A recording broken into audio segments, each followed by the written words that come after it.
सर्वप्रथम शासनेश गुरु परमात्मा श्रीमन भगवान महावीर स्वामी जी के पावन श्री चरणों में वंदन नमन। आचार्य सम्राट ध्यान योगी डॉक्टर पूज्य श्री शिव मुनि जी महाराज साहब, आगम ज्ञाता आगम पुरुष परम श्रद्धेय उपाध्याय भगवान श्री जितेंद्र मुनि जी महाराज साहब, आगम ऑनलाइन कक्षा के प्रणेता पूज्य उपाध्याय श्री रविंद्र मुनि जी महाराज साहब एवं रत्नाधिक साधु साधु वृंद के चरणों में मेरा कोटि कोटि वंदन नमन। हम सब निरंतर गुरुदेव के मुखारविंद से जिनवानी का लाभ ले रहे हैं और गुरुदेव के प्रति हम अपने किन शब्दों में कृतज्ञता व्यक्त करें जो नित्य प्रति आगम वासना का हमें लाभ प्रदान कर रहे हैं। तो आज गुरुदेव हमें आगम वासना का लाभ दे, उससे पूर्व हम सभी गुरु वंदना द्वारा अपने आराध्य उपाध्याय प्रवर को वंदन करेंगे। और आज गुरु वंदना का लाभ ले रही है घोर तपस्विनी महासाध्वी श्री चेतना जी महाराज, उग्र तपस्विनी महासाध्वी श्री चंदना जी बिल्लो जी महाराज साहब आदि ठाणाचार्य।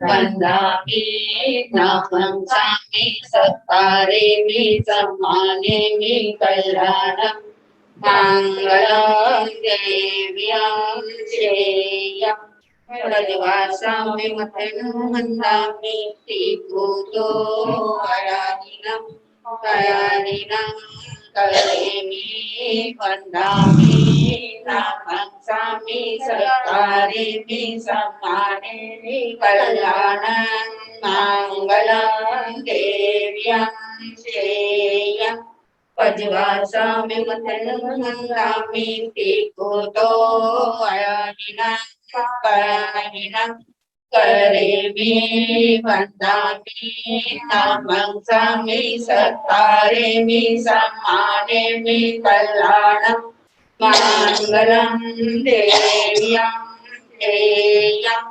प्रजवासामि मतेनु वंदामि। देव आपको साता है, सबको साता है।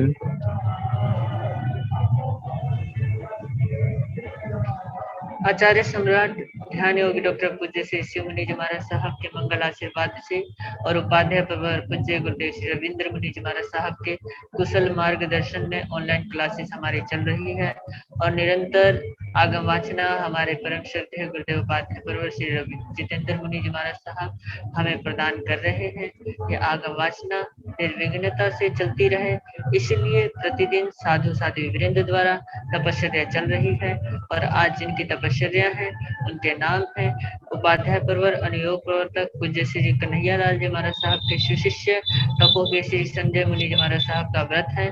दिव्य साधिका श्री रश्मि जी महाराज के शिष्य डॉक्टर शिव प्रज्ञा जी महाराज, महासाध्वी श्री जगदीश मंत्री जी महाराज के शिष्य दिव्य साधिका उपाध्याय महासाध्वी श्री रमेश कुमारी जी महाराज, प्रवचन भास्कर महासाध्वी श्री संतोष कुमारी जी महाराज, तरुण तपस्विनी महासाध्वी श्री समा जी महाराज, नेपाल गौरव डॉक्टर पूजा ज्योति जी महाराज के शिष्य साध्वी पूनम जी महाराज साहब का व्रत है। साध्वी श्री करुणा जी महाराज, दिवाकर दीपिका संथारा साधिका महासाध्वी श्री शांता कुमारी जी महाराज की शिष्य तप चंद्रिका मनीषा जी महाराज साहब का आई मिल है। इस तरह आज हमारे साधु वृंद द्वारा तपस्या चल रही है। तपस्या करने वाले सभी साधु साधु वृंद को मैं बहुत बहुत शुभकामना पूछता हूँ, उनकी तपस्या की अनुमोदना करता हूँ। अब मैं गुरुदेव आगम ज्ञाता आगम पुरुष उपाध्याय भगवान श्री जितेंद्र मुनि जी महाराज साहब से मैं करबद्ध अनुरोध करूंगा कि हे गुरुदेव, हे ज्ञानदाता, हमें ज्ञानवाणी का लाभ देकर हमें लाभान्वित करें। उपाध्याय भगवान श्री जितेंद्र मुनि जी महाराज साहब।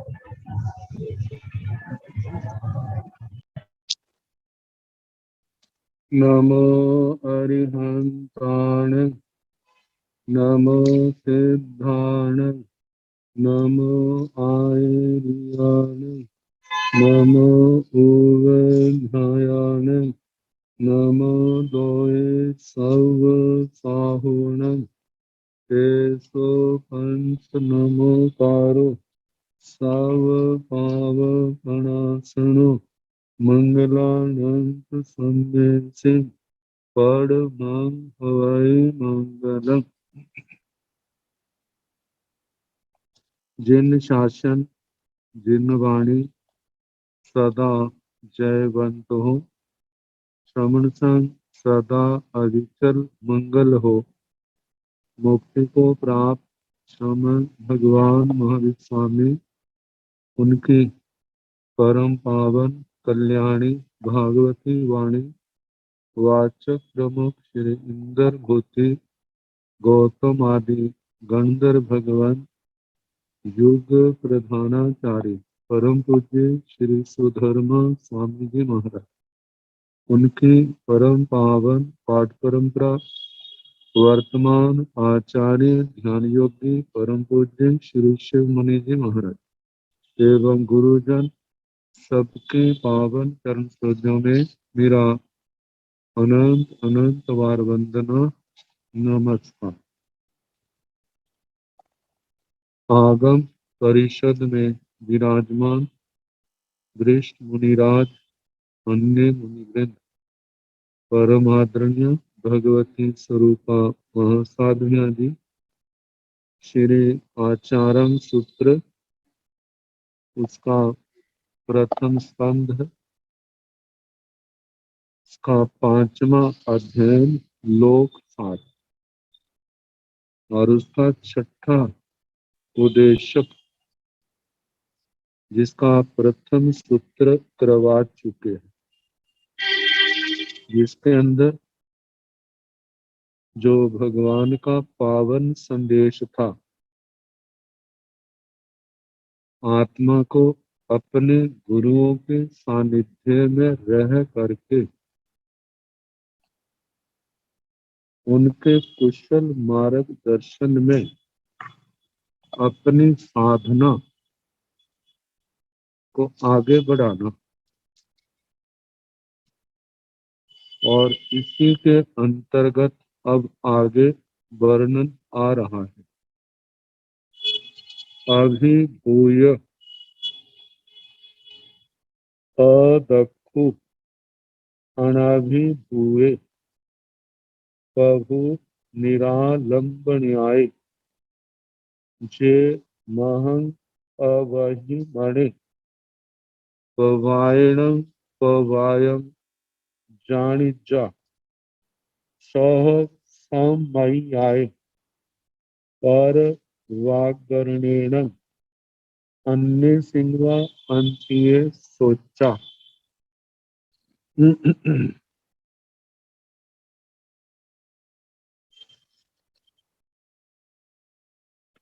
अभिभूय,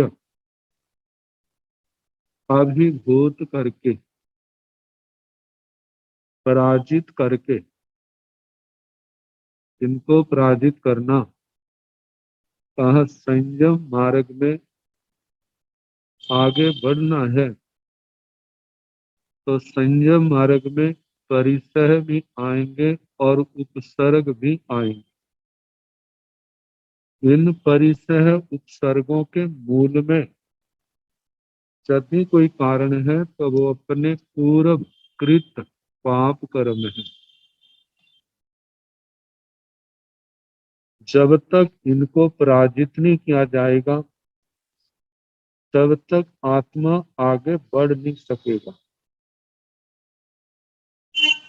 तो परिसह उपसर्गों को पराजित करने का मतलब कैसे पराजित करना, जहां पर तो सहना ही है, सहने से ही आत्मा उनको पराजित कर सकता है। यदि परिस्थितियों से क्षुब्ध हो जाता है, प्रभावित हो जाता है, आत्म स्वरूप से हट करके विभाव, स्वभाव से विभाव में चला जाता है, तो जो आत्मा परिसहों से पराजित हुई, उपसर्गों से पराजित हुई, तो इस अवस्था में कर्म काटने तो दूर, लेकिन नए कर्म उससे और बंध जाते हैं। नए कर्मों का बंधना ये आत्मा की पराजय है।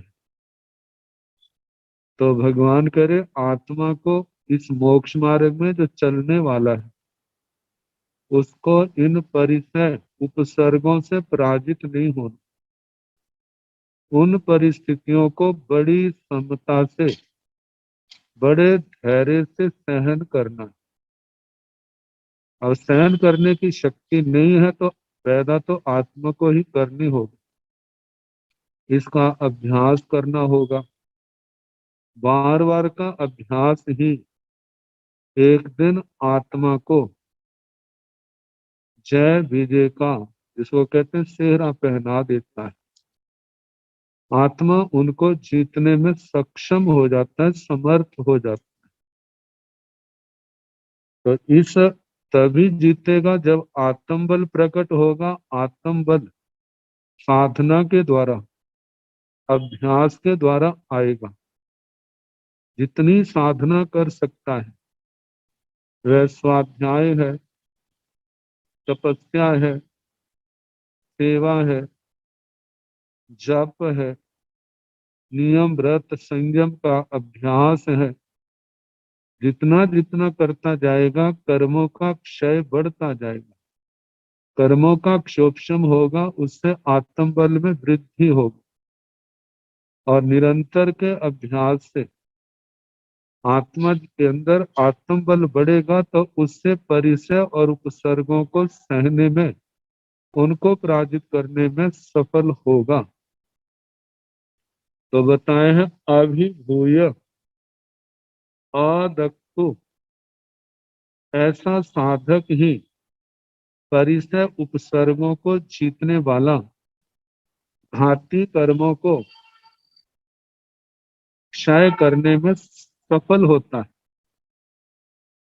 जब आत्मा के घाती कर्म क्षय हो जाते हैं तो आत्मा के अंदर केवल ज्ञान, केवल दर्शन पैदा हो जाता है।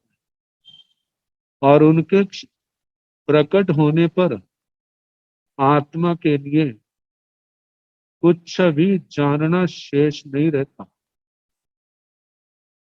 तो बताया, आगे बताया, अनाभिभूय अदक्खु देखता है, या अद्राक्षित देखा, परिसहों को, उपसर्गों को जीत करके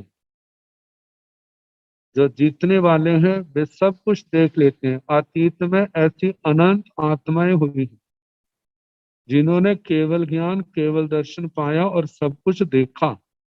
ऐसे सर्वज्ञ सर्वदर्शी अरिहंत परमात्मा उन्होंने अदक्खु देखा, अनाभिभूय प्रभु निरालंबन आए। अनाभिभूय, किसी से भी पराभूत पराजित न होने वाला ऐसा साधक अपने अभ्यास के द्वारा प्रभु समर्थ होता है। निरालंबन आए, परिवार आदि के आलंबनों से रहित हो करके साधक इस मोक्ष मार्ग पर चल रहा है। बाहर के आलंबनों को छोड़ करके जे महंग वही माने, जे जो महंग महापुरुष, महापुरुष लघु कर्मा, अल कर्मी जिसको कह देते हैं,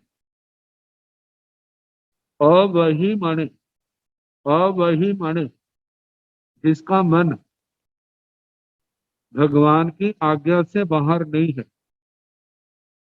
जिसका मन सदा भगवान की आज्ञा का पालन करने में लगा रहता है और भगवान की आज्ञा का पालन करता है, कभी भगवान की आज्ञा से बाहर नहीं जाता, ऐसी आत्मा पवायण पवायण चाणिजा, प्रवाद से प्रवाद को जाने। प्रवाद, अरिहंत भगवान का क्या अभिमत है किसके संबंध में, जिसमें 9 तत्वों का ज्ञान, कर्म सिद्धांत, त्यागवाद, किसी भी बात के ऊपर भगवान के क्या विचार है, उन्होंने क्या स्वरूप प्रकट किया है। आत्मा के संबंध में आत्मा का क्या स्वरूप भगवान ने कहा है, संसारी आत्मा का क्या स्वरूप है, सिद्ध आत्मा का क्या स्वरूप है, कर्म के संबंध में कर्म का क्या स्वरूप है, ये कर्म बंद आत्मा के साथ कब कैसे चला है, इसके संबंध में भगवान का क्या मानना है। ज्ञान दर्शन चारित्र तप के संबंध में भगवान की क्या देशना है, क्या उपदेश दिया है।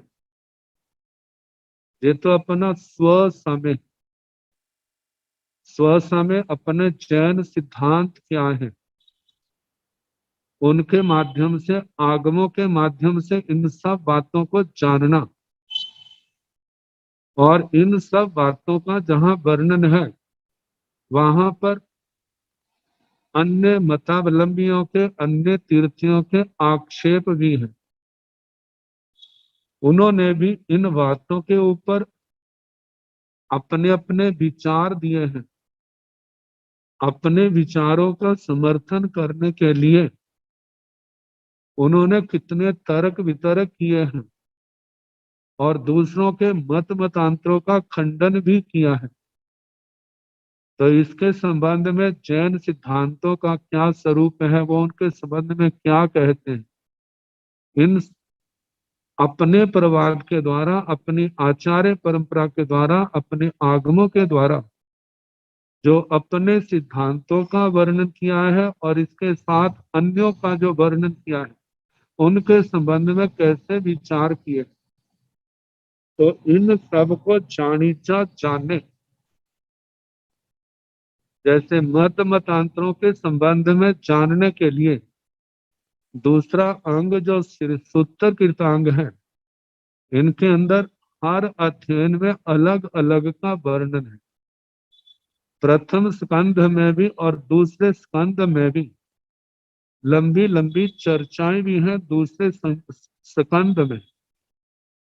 तो कहा इस प्रकार अपने आचार्य, अपने गुरुजनों के चरणों में बैठ करके इन सब बातों को जाने, और इन सब के संबंध में सबकी अपनी अपनी योग्यता होती है। जिनका जितना क्षोभम प्रबल होगा उनको जानने की उत्सुकता भी उतनी ही ज्यादा होगी, और ये उत्सुकता जितना जितना क्षोभम है उसके अनुसार उतना ही आगे बढ़ जाएगी। जैसे भगवान के संग में ही जहां पर संतों का वर्णन आता है, 14,000 संत, जिनमें कितने तो 11 अंगों के धारक हैं। यदि हम द्वादशांगी वाणी की दृष्टि से देखा जाए तो 14,000 में केवल 300 महासत्व महामुनि राय थे जो द्वादशांगी वाणी के धारक श्रुत केवली थे।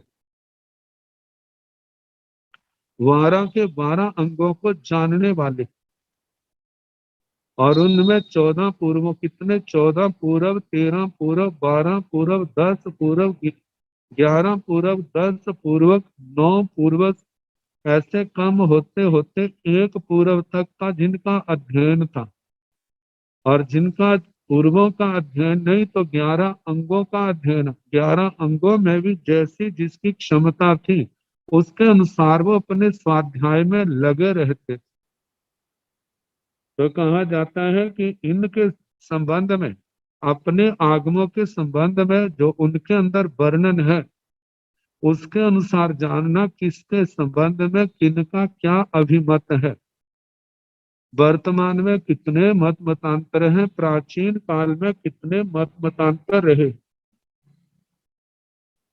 तो कहा जाता है एक वर्णन तो अपने आगमों के अंदर है, तो आगमों के अंदर तो संक्षिप्त रूप से है, व्याख्या ग्रंथों में उससे विस्तार से ज्यादा किया है। और उससे आगे जानना चाहिए तो उन संप्रदायों के जो प्रौढ़ मूल ग्रंथ हैं उनका अध्ययन करके उनको जाना जाता है। लेकिन कहा है इन सबको जानने से पहले पहले अपने जो जैन सिद्धांत हैं उनको अच्छी तरह से जान लेना चाहिए। उनको जानने के बाद फिर अन्य मतांतरों के संबंध में जाने, और उसके साथ ये भी कहा है कि इस बात का भी जो ध्यान रखना है, आगे कहा जाएगा कि अपनी जितनी धारणाएं है, जितना चिंतन है, उसके अपने आगे सर्वज्ञ सर्वदर्शी अरिहंत परमात्मा को रखना, क्योंकि उनके अंदर किसी प्रकार का ना कोई क्लेश है, ना कोई दोष है। उनके अंदर ना राग है, ना द्वेष है, ना किसी प्रकार की कोई आकांक्षा है। उन्होंने जैसा देखा वैसा उन्होंने फरमाया। लेकिन अन्य मतांतर जो उनके प्रवर्तक हैं, वो ऐसी योग्यता वाले तो नहीं है, लेकिन उन्होंने भी अपने अपने तर्क, अपने अपने मतलब अपनी बात को सामने रखा है। तो उन सबको जाने कि इसके संबंध में किनका क्या अभिमत है। कहा कि ऐसा करने से आत्मा की दर्शन विशुद्धि होती है कि आने वाले समय में कभी ऐसे विपरीत प्रसंग आए तो कैसे वो अपनी रक्षा करता है, अपनी श्रद्धा को भी सुरक्षित रखता है। लेकिन इस मार्ग पर चलने वाले अन्य कितने दूसरे पथिकों के भी मार्ग, उनका मार्गदर्शन करके उनकी श्रद्धा को मलिन होने से बचाता है और उनको अपने अपने ज्ञान विज्ञान के द्वारा उनको धर्म में स्थिर करता है। तो कहा जाता है जैसे प्राचीन काल में जैसे अनेक मतांतर हैं, जो जैन सिद्धांतों के अतिरिक्त जो है, जैसे छठ दर्शनों के नाम से भी प्रसिद्ध है मीमांसा है, जिसमें पूर्व मीमांसा और उत्तर मीमांसा का वर्णन आता है। पूर्व मीमांसा में कर्म मतलब यज्ञ जाग आदि क्रियाओं की प्रधानता है, और उसके बाद उत्तर मीमांसा में ब्रह्म ज्ञान को लेकर के वेदांत मत चला है। इसके आगे सांख्य दर्शन है, योग दर्शन है। सांख्य दर्शन ने अपने तत्वों के अपने हिसाब से तत्वों का वर्णन किया है, जिसमें प्रकृति और पुरुष को लेकर के ज्यादा चिंतन किया है, और प्रकृति कैसे उत्तर भेदों में आगे बढ़ती बढ़ती कहां से कहां पहुंच जाती। प्रकृति और पुरुष के स्वरूप को जान करके अपने आत्म स्वरूप में लीन होना। आगे योग के अंदर तत्व तो वैसे ही बताए हैं, लेकिन जहां पर अष्टांग योग का विस्तार से वर्णन किया जाता है।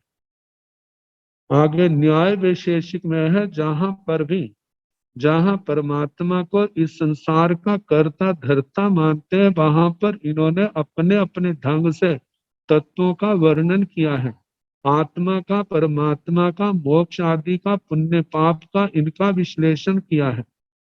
और ऐसे ही बौद्ध दर्शन है, चारवाक दर्शन है, और इन्हीं दर्शनों की अन्य शाखाएं हैं, जिन्होंने समय समय पर जिनके स्वरूप भी बदलते रहे, मान्यताएं बदलती रही, तो कब कब कैसे कैसे क्या हुआ, इन सब बातों की जानकारी जिनके अंदर क्षमता होती है संसार के लगाव से मुक्त होते हैं, वैराग्य रंग से रंगे हुए आत्म स्वरूप में रमण करने वाले और अपने ज्ञान की भूख को शांत करने वाले इन बातों में अपने गुरुओं के चरणों में रह करके इन सब का अभ्यास करते हैं। तो कहा इन बातों को प्रवाद से प्रवाद को जाने, प्रवाद से अपनी आचार्य परंपरा के माध्यम से, अपने आगमों से प्रवाद को दुनिया में नाना प्रकार की जो विचारधारा है, मत मतांतर है, उनके संबंध में निर्णय करे। और कहा है कि इसका निर्णय करने के लिए 3 साधन है, सह सम्मयाय पाग पर वाग्रणेन अन्य सिंहवा अंत्य सोचा। सह सम्मय स्वमति से, अपने ज्ञान से, अपनी बुद्धि से, अपने अभ्यास से। और दूसरा बताया है पर वाग्रणेन का मतलब तीर्थंकर भगवान के मुखारविंद से सुन करके। और तीसरा कहा है कि अन्य सिंहवा अंत्य सोचा, किसी अन्य आचार्य हैं, आचार्य भगवंतों के विद्वान है, उनके पास बैठ करके इन बातों इनके संबंध में जानना। कैसे मतलब किन तत्वों के संबंध में क्या क्या अभिमत है, और अपने सर्वज्ञ भगवान का, सर्वज्ञ सर्वदर्शी अरिहंत परमात्मा ने क्या स्वरूप बतलाया।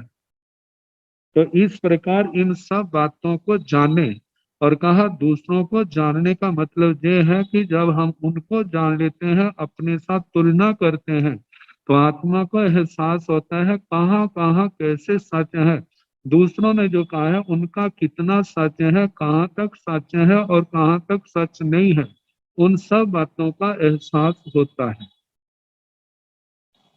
अब इसके आगे फरमाया है,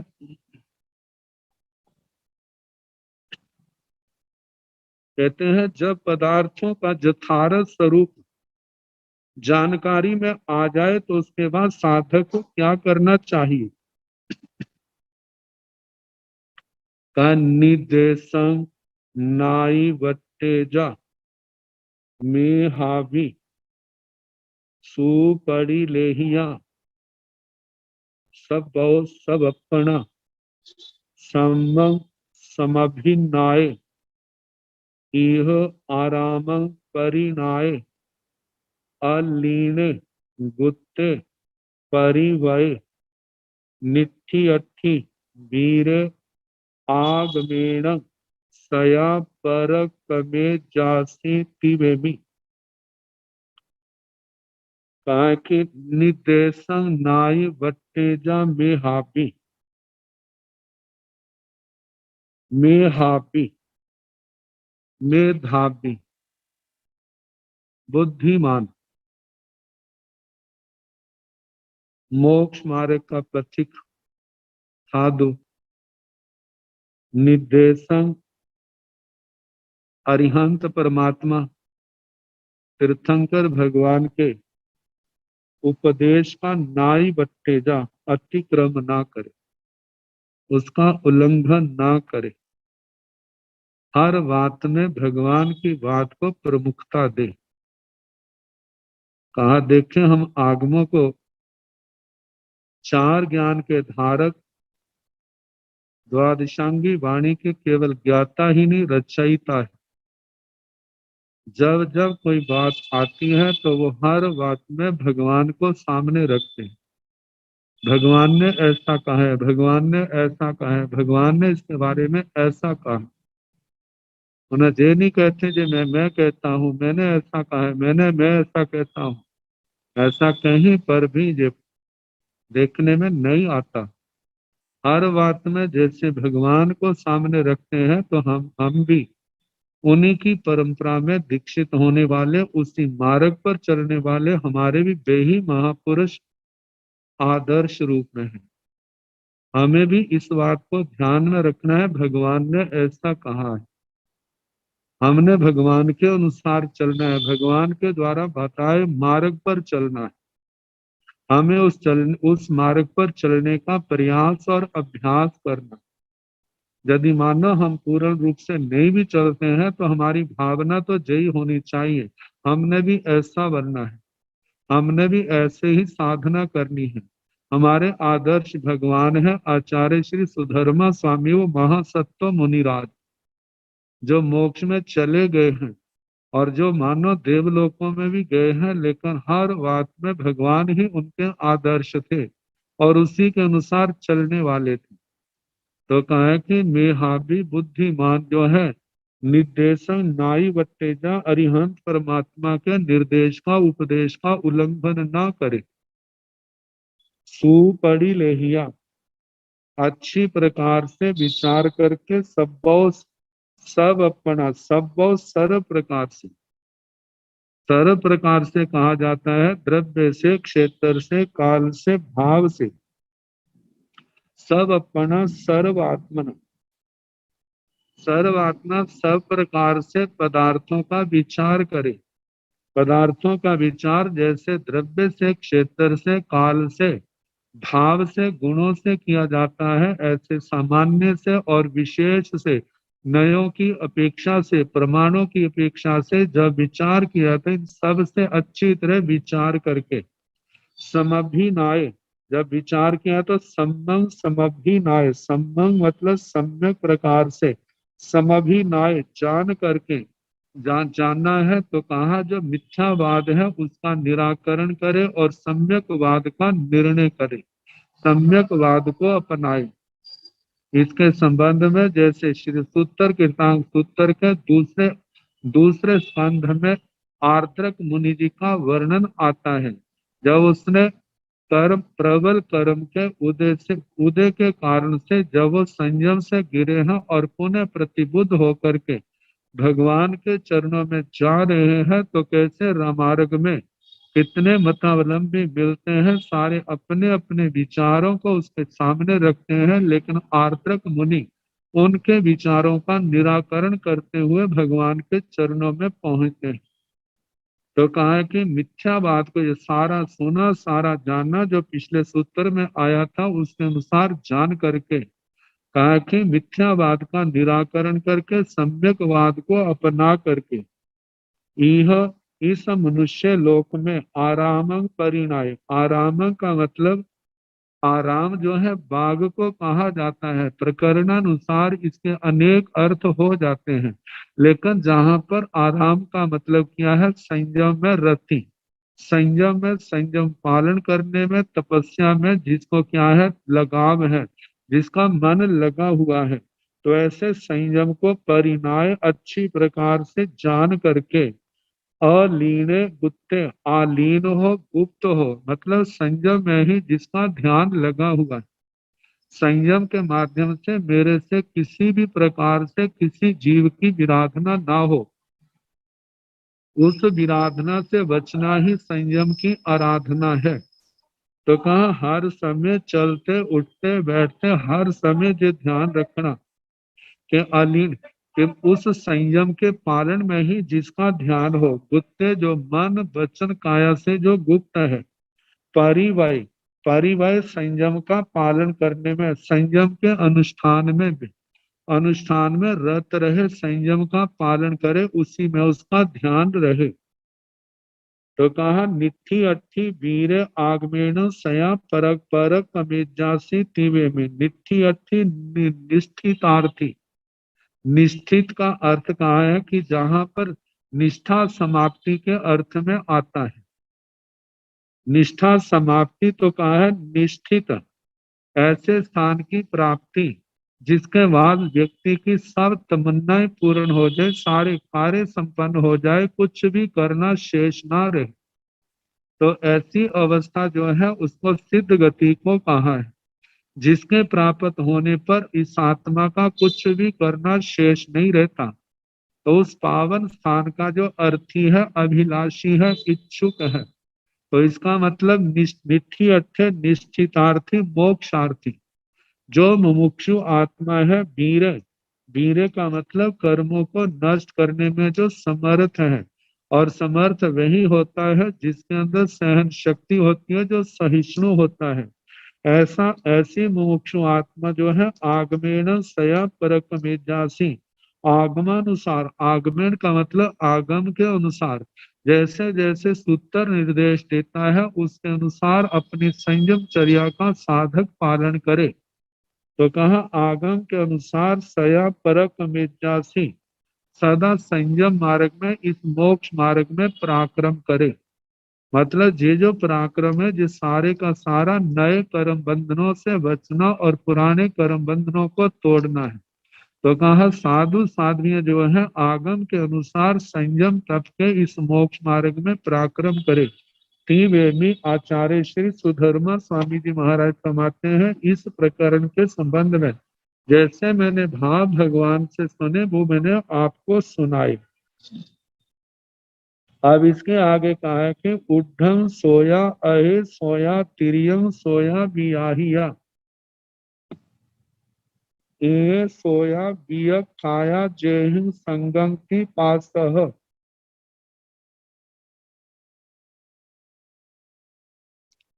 उड्ढम सोया आहे सोया, उड्ढम का मतलब ऊर्ध्व, ऊर्ध्व लोक में, ऊर्ध्व लोक में वैमानिक देवलोक,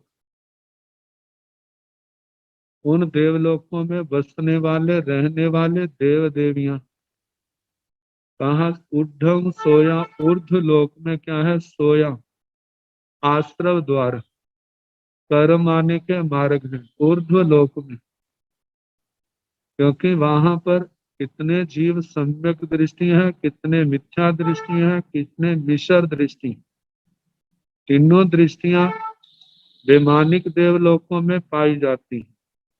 और यदि हम देखें वैमानिक देवलोकों में भवनपति है, बाणव्यंतर है, ज्योतिषी है, वैमानिक है।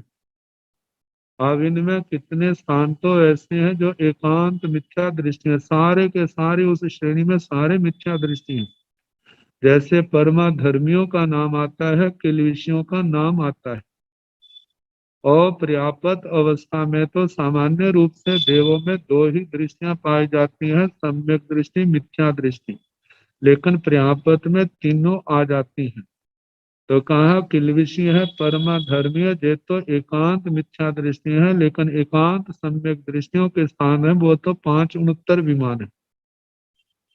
तो कहा जाता है जो सम्यक दृष्टि है उनको मिथ्यात्व की तो क्रिया नहीं लगती, लेकिन बाकी क्रियाएं तो लगती हैं।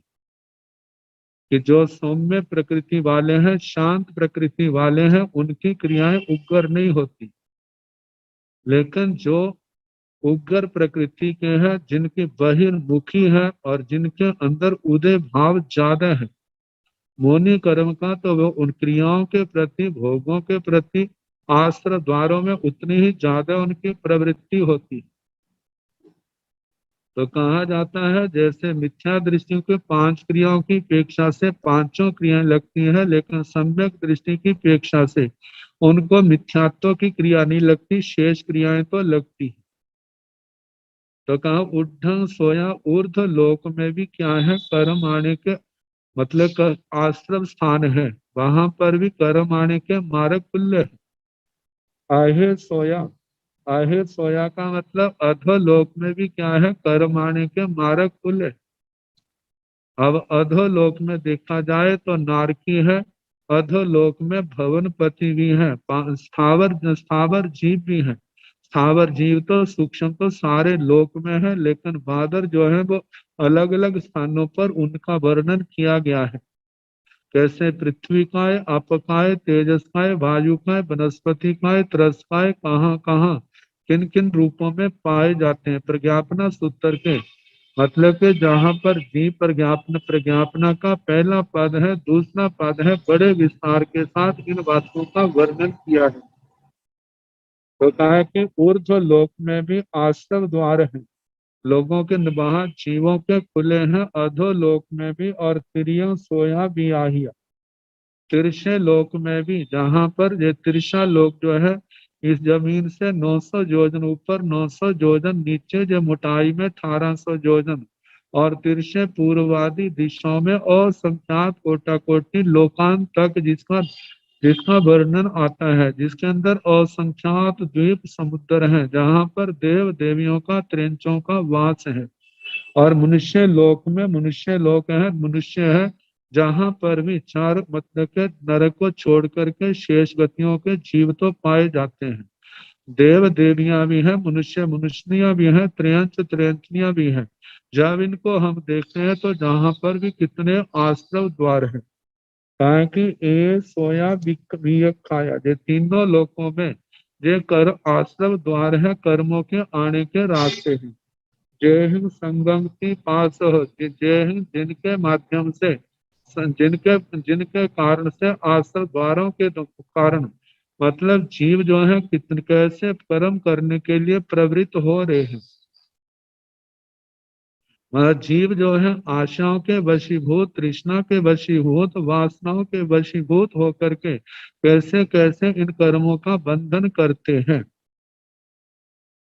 आगे फिर फरमाया है, आवट्टंग तु पेहाय इत्थ बीरमिज बेयवि बीण इत्तु सोयं निखम्म एसमहं अकम्मा जानाई पासाई परिलेहाय नाव कंखाई यह आगाई गाई परिनाय।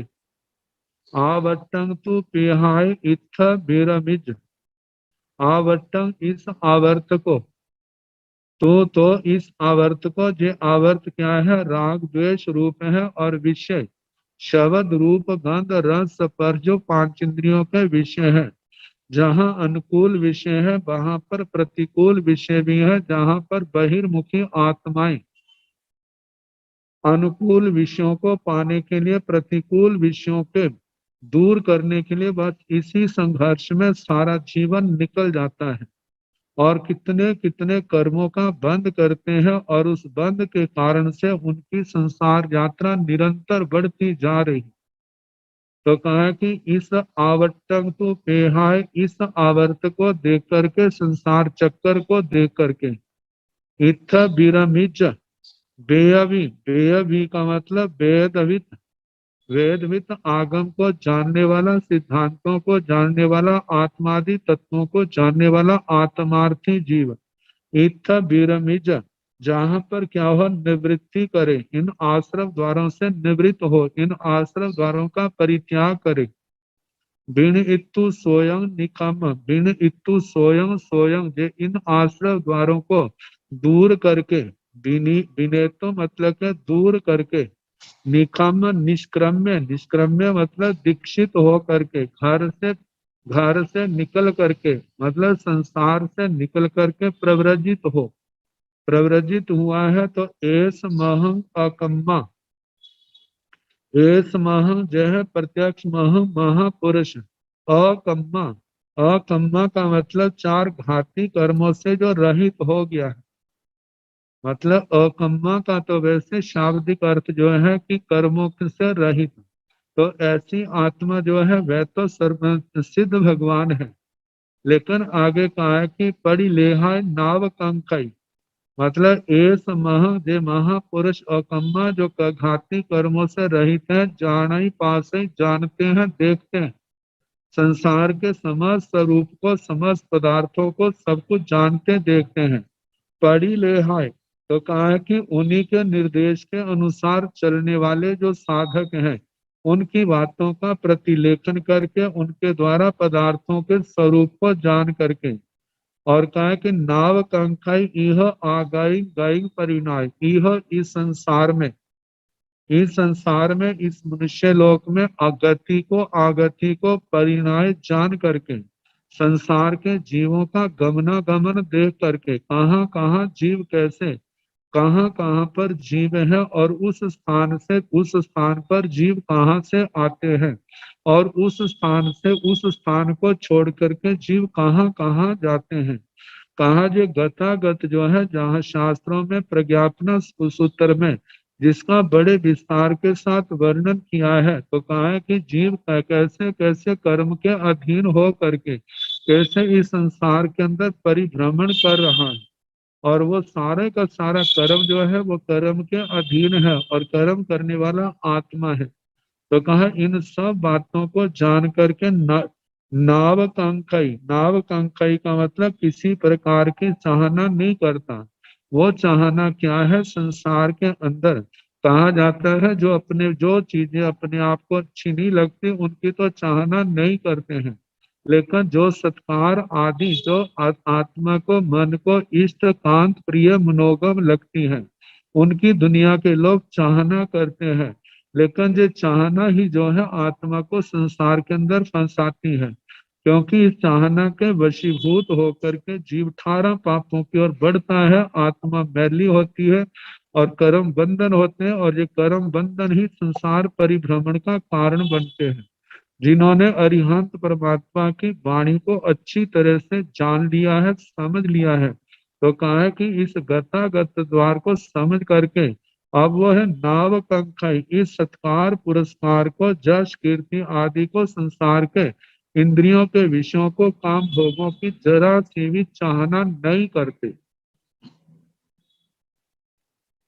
तो आगे बताया जा रहा है, अच्छे जाई मरणस भट्टमगम दिखाए रहे, सब्बे सरा नियटंती तक्का जथ ने बिचाई माई तथ ने गाहिया, ओए अपैठानस खेअन्ने से न दीहे न हसे न बट्टे न तंसे न चौरंसे न परिमंडले न किण्हे न नीले न लोहिये न हालिते न सुकीले न सुरभि न दुर्भिगंधे न तित्ते न कड़ुए न कसाय न अम्बिले न महुरे न ककड़े न महुए न करुए न लहुए न उणहे न सिय न निध्य न लुख्य न काऊ न रूह न संग न इत्थि न पुरिस न अन्हा परिन्न सन्न उमा न विचाय अरूपी सत्ता अपयस पयंग नथि। जहाँ पर सिद्ध आत्मा के स्वरूप में बताया गया है, तो बताया है अचेयी जाई मरणस बट मग्गम दिखाई रही।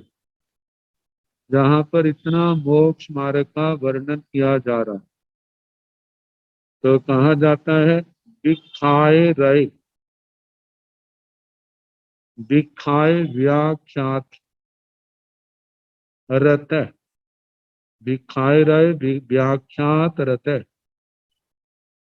तो व्याख्यात का मतलब जो अत्यंत प्रसिद्ध है। संसार के अंदर कितने पदार्थों की प्रसिद्धि न्यूनाधिक, किसी की कम है किसी की ज्यादा है। किसी की कभी प्रसिद्धि होती है कि किसी की कभी प्रसिद्धि होती है, लेकिन सिद्ध गति मोक्ष गति ऐसी है जिसकी सदा ही प्रसिद्धि रही, जिसको सदा ही मानने वाले रही। और कहा है कि जितने भी अध्यात्म दर्शन हैं आखिर वो उसी मोक्ष की बात करते हैं। कहा जहाँ पर किसी प्रकार का कोई भी क्लेश नहीं है, जहाँ पर आनंद का सागर सदा लहराता रहता है।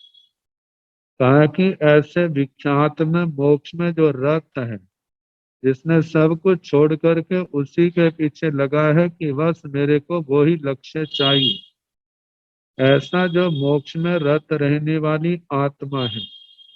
कहते जाई मरण स वट मग्गम अच्छे, जाई मरण स जन्म मरण के वट मग्गम, वर्त मार्ग, वर्त मार्ग इन मार्गों में, इन चारों गतियों के मार्ग में जो वर्तना है, इस चारों गतियों के मार्ग को अच्छे अच्छे वो क्या हो जाते हैं, लांग जाते हैं, पार कर जाते हैं।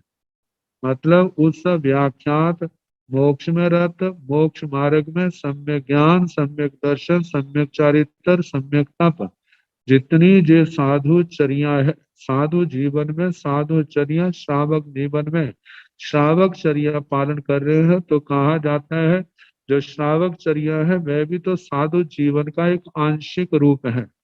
उसी मार्ग का अभ्यास कर रहे हैं और उसी मार्ग पर चलते चलते एक दिन ऐसा आएगा कि उनकी आत्मा में जो मोक्ष मार्ग पूर्ण रूप से आएगा। और इस मार्ग पर चलने वाले जब उनके कर्म पूर्ण रूप से घाती कर्म क्षय होंगे तो केवल ज्ञान, केवल दर्शन, जब शेष कर्म क्षय होंगे तो आत्मा सिद्ध गति को प्राप्त होगा। सिद्ध गति को प्राप्त होने का मतलब चारों गतियों को उन्होंने पार कर लिया है। अब इसके बाद न उनका नरक में जाना होगा, न त्रियंश गति में, न देव गति में, और मनुष्य गति में भी अब आना नहीं है।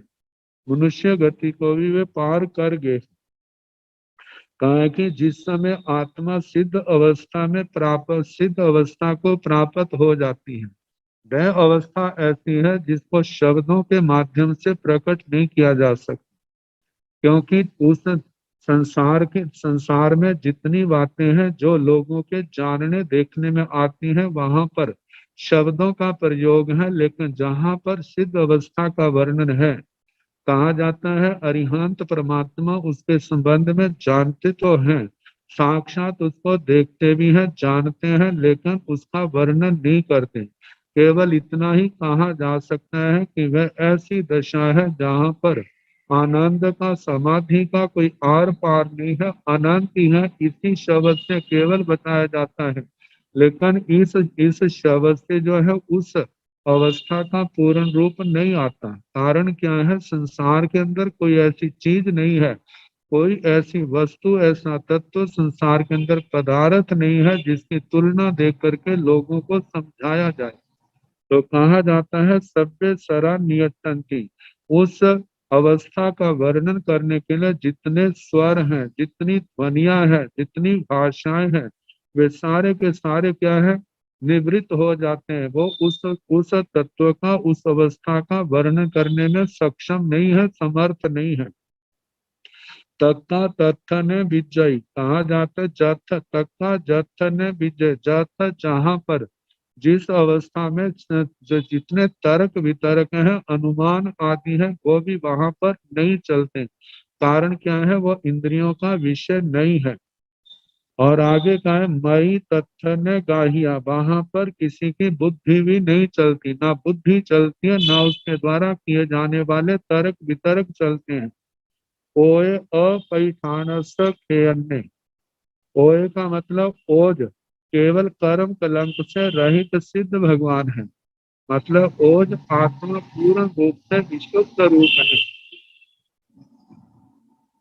अपैठानस, जहाँ पर औदारिक आदि शरीरों का कोई प्रतिष्ठान नहीं है। औदारिक शरीर व कर्म अप्रतिष्ठान, अप्रतिष्ठान मतलब मोक्ष, जहाँ पर औदारिक शरीर आदि किसी भी शरीर की कोई भी प्रतिष्ठान नहीं है, इनसे मुक्त है। ताकि खेअन्य खेदज्ञ, खेदज्ञ का पहले कितनी बार आ चुका है, दूसरे के खेद को जानने वाले। और क्षेत्रज्ञ जो है वो आत्मा के लिए आता है, वे आत्माएं, मतलब कि उस स्थान को जानने वाले से न दीहे न हंसे। ये जितनी आगे बताए बातें बताई जा रही हैं, जो सारे के सारे उद्गल में पाई जाती हैं, लेकिन आत्मा का जो है वो तो केवल आत्मा के प्रदेश रूप है, प्रदेश रूप है। तो कहा जे पुद्गल के धर्म से न दी है, तो कहा जाता है जैसे जहां पर कोई चीज लंबी पाई जाती है, कोई छोटी पाई जाती है, कोई कोई किसी का वृत्ताकार है, किसी का त्रयस्तर है, किसी का चतुरस्तर है, किसी का परिमंडल है, कैसे कैसे है। तो कहा जाता है ऐसे होगा। तो जहां पर कहा जाता है से न दी है, वह दीर्घ नहीं है, न हस्य न हरस्व है, न बट्टे न वृत्त है, न तन से न त्रयस्तर त्रिकोणा है, न चौरंश है, न चतुरस्तर है, न परिमंडल है, न परिमंडल, परिमंडल चूड़ी आदि का आकार है, न किण है, न काला है, न नीले न नीला है, न लोही न लाल है, न हालिदे न पीले वर्ण है, न सुखीले न शुक्ल वर्ण है, न सुरभि न वहाँ सुरभि गंध सुगंध है, न दुर्भि न दुर्गंध है, न तिक्ते न कड़ुए न कसाए न अम्बिले, न तिक्त है न तीखा है, न कटुक है, न कसैला है, न अम्बिले न खट्टा है, न महुरे न मधुर है, न कक्कड़े न मऊए न गरुए न लहुए न उन्हे न सीए न निधे न लुखे।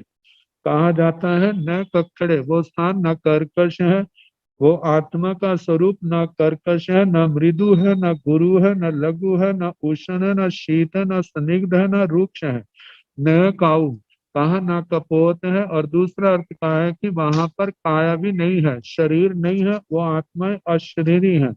न रूह है, रूह का मतलब वहां पर कर्म नहीं है, जिसके कारण से आत्मा को पुनः जन्म लेना पड़े।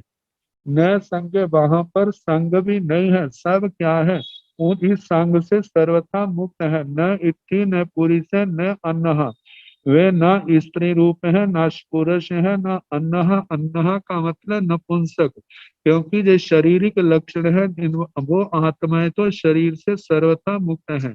और शरीर में लक्षण भी जो है जो कर्म के कारण से पड़ते हैं, वो आत्माएं जहाँ शरीर से रहित है, वहां कर्म के बंधन से भी मुक्त है।